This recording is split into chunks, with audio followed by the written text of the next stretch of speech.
How's it, guys? So over here we got a Kia Sportage and I'm going to be doing a minor service. I want to be showing you why I charge 1,800, because unfortunately I have to explain that because of a lot of people saying I charge too much for just an oil change.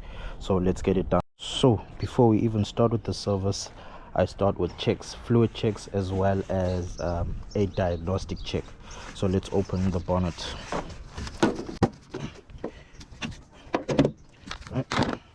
Cover the fender, and then first of all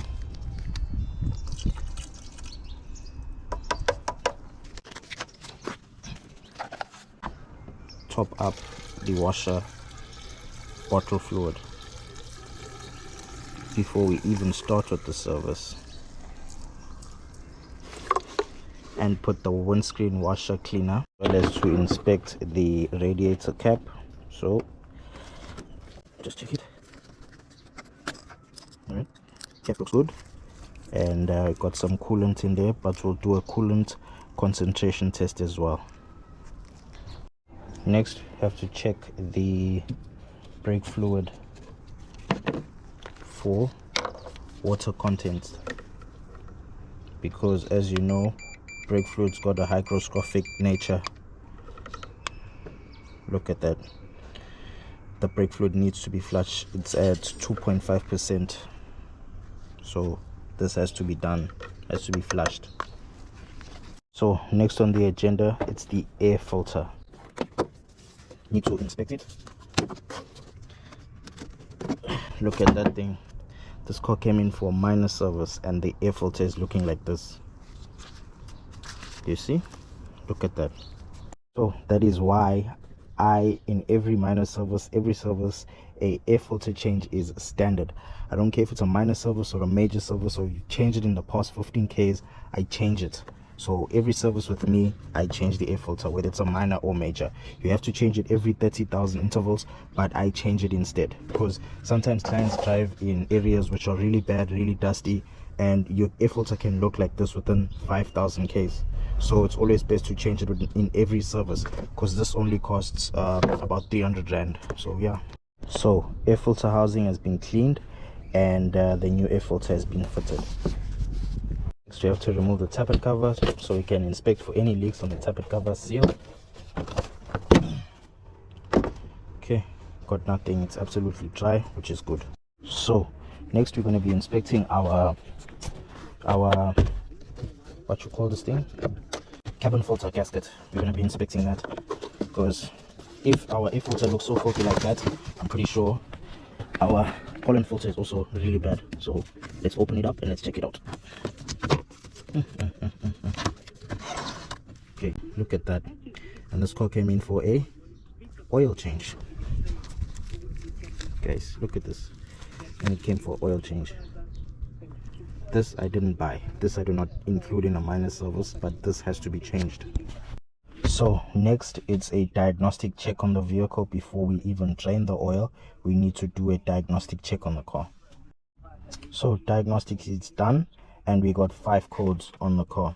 So with me, a diagnostics is standard with the service at no charge to the customer. So we are about to see now.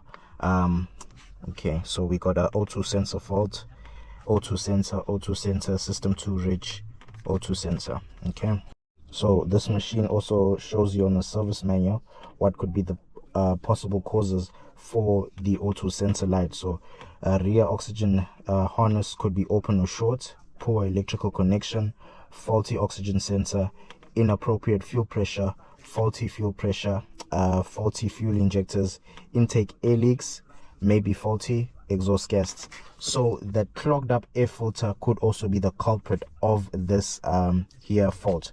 So we're going to test all of our O2 sensors and the connections. So now that the diagnostics is done, we're going to start doing the suspension check, as well as adjusting the handbrake, which is also standard with the service. We're going to start with the handbrake. So handbrake should be at least 3 to 5 clicks maximum. If it's 5 clicks, it's still within range and the car should hold. If it's 5 clicks to the max and the car doesn't hold, it has to be adjusted in the linings in the back. So over here we got a maximum of 1, 2, 3, 4, 5. So we got 5 clicks at maximum, and this car is holding, so we do not have to adjust the handbrake. The handbrake is tight enough, it doesn't need to be adjusted. Right, so now we're going to jack it up, drain the oil, change the oil filter. So car's all jacked up, and now we're just going to check the wheel bearing for any play and any roughness. So this tire is absolutely worn, it's got 0 threads, nothing. So this vehicle will not be test driven for my safety. So the wheel bearing doesn't have any play, and it's very rough. Just listen closely. I'm not sure if you'll be able to hear this. The wheel bearing has to be changed on the right hand side. Absolutely rough.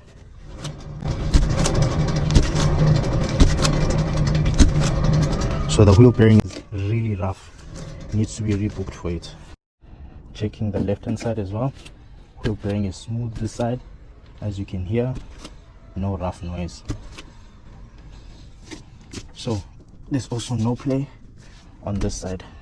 So oil is busy draining. I'm just gonna get the oil filter right now, right over here. This is my parts van. I use this for running around, buying spares. It's also for sale. I'll post a video about it this afternoon. Let me know if you want it. So this is our new man filter, oil filter going in. So I'm done draining the oil. New sun plug washer fitted, as well as a new oil filter. In case you got lost in translation there, I charge 1,800. That's parts and labor included. So next we are inspecting the light. Looks like our drive light works, bright light works, indicator works, but our fogs are not working, so we'll be quoting for fogs as well. So now it's just time for me to inspect the wiper blades if they are still cleaning properly. Wiper blades look like they still got about 60% of life in them, so I will not be quoting for them. So last but not least, service sticker. That goes right there. Okay, so overall suspension of the vehicle is good. Only the wheel bearing needs to be changed, as well as the tires. Secondly, everything is done on this minor service. Now there's only one last thing that's left. It's for me to check the tire pressure, as well as to inspect the spare wheel. Once that is done, I can call the customer to come collect the vehicle.